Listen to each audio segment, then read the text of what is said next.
जय श्री कृष्ण जी। राधे राधे। आप सबको मेरा ढेर सारा राम राम और प्यार भरा नमस्कार। आज मैं आपको पौष मास कृष्ण पक्ष एकादशी व्रत कथा सुना रही हूँ। इस एकादशी का नाम सफला एकादशी है। तो आप बड़े प्रेम, श्रद्धा और आदर भाव से एकादशी व्रत कथा का श्रवण करें।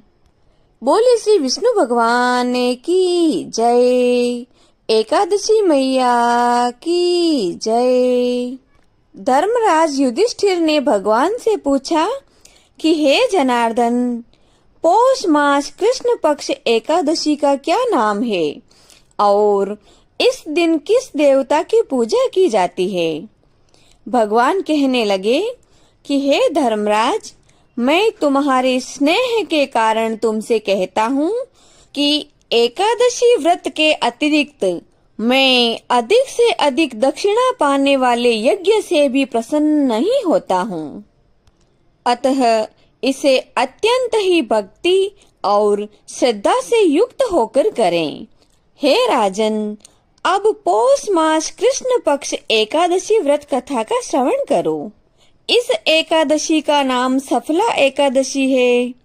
इस एकादशी के देवता स्वयं भगवान श्री नारायण है। हमें विधि पूर्वक इस व्रत को करना चाहिए। जिस प्रकार नागों में शेष नाग, पक्षियों में गरुड़, सब ग्रहों में चंद्रमा, यज्ञों में अश्वमेध और देवताओं में भगवान विष्णु श्रेष्ठ है, उसी तरह सब व्रतों में एकादशी का व्रत श्रेष्ठ है। जो मनुष्य सदैव एकादशी का व्रत करते हैं वे मुझको परम प्रिय हैं। अब इस व्रत की विधि तुमसे कहता हूँ।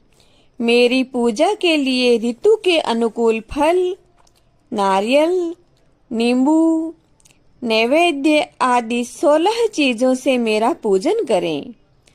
रात्रि को जागरण करें। इस एकादशी के व्रत के समान यज्ञ, तीर्थ, दान, तप तथा और कोई दूसरा व्रत नहीं है। 5000 वर्ष तक तप करने से जो फल मिलता है उससे भी अधिक सफला एकादशी का व्रत करने से फल मिल जाता है। हे राजन, अब आप इस एकादशी की कथा सुनिए। चंपावती नगरी में एक महिष्मान नाम का राजा राज्य करता था। उसके 4 पुत्र थे। उन सब में लुम्पक नाम का बड़ा पुत्र महापापी था। वह सदा पर स्त्री तथा वैश्यागमन और दूसरे बुरे कामों में अपने पिता का धन नष्ट करता एवं सदैव ही देवता, ब्राह्मण तथा वैष्णवों की निंदा किया करता था। जब राजा को अपने बड़े पुत्र के ऐसे कुकर्मों का ज्ञान हुआ तो उसने उसे अपने राज्य से निकाल दिया। तब लुम्पक विचार करने लगा कि अब मैं कहाँ जाऊं और क्या करूं। अंत में उसने चोरी करने का निश्चय किया। वह दिन भर तो वन में रहता और रात्रि के समय अपने पिता की नगरी में चोरी करता तथा प्रजा को तंग करने एवं उन्हें मारने का कुकर्म भी करता। कुछ समय पश्चात सारी नगरी भयभीत हो गई। वह वन में रहकर पशु आदि मारकर खा जाता। जनता के लोग और राज्य कर्मचारी उसको इन कुकर्मों के कारण पकड़कर भी राजा के भय से छोड़ देते थे। उसी वन में एक अत्यंत ही प्राचीन विशाल पीपल का वृक्ष था। उसी वृक्ष के नीचे लुम्पक सदा रहता था। इस वन को लोग देवताओं का क्रीड़ा स्थल मानते थे। कुछ समय पश्चात पौष मास कृष्ण पक्ष की दशमी के दिन वह वस्त्रहीन होने के कारण अधिक शीत यानी बहुत ज्यादा ठंड पड़ने के कारण सारी रात्रि सो नहीं सका और उसके हाथ पैर अकड़ गए। उस रात्रि को उसने बड़ी कठिनाई से व्यतीत किया और सूर्योदय होने से पहले ही वह मूर्छित हो गया। दूसरे दिन एकादशी को मध्याह्न के समय सूर्य की गर्मी से उसकी मूर्छा दूर हुई तो होश में आकर इधर उधर गिरता पड़ता वन में भोजन की तलाश में गया, परंतु शारीरिक व्यथा के कारण जीवों को मारने में असमर्थ रहा।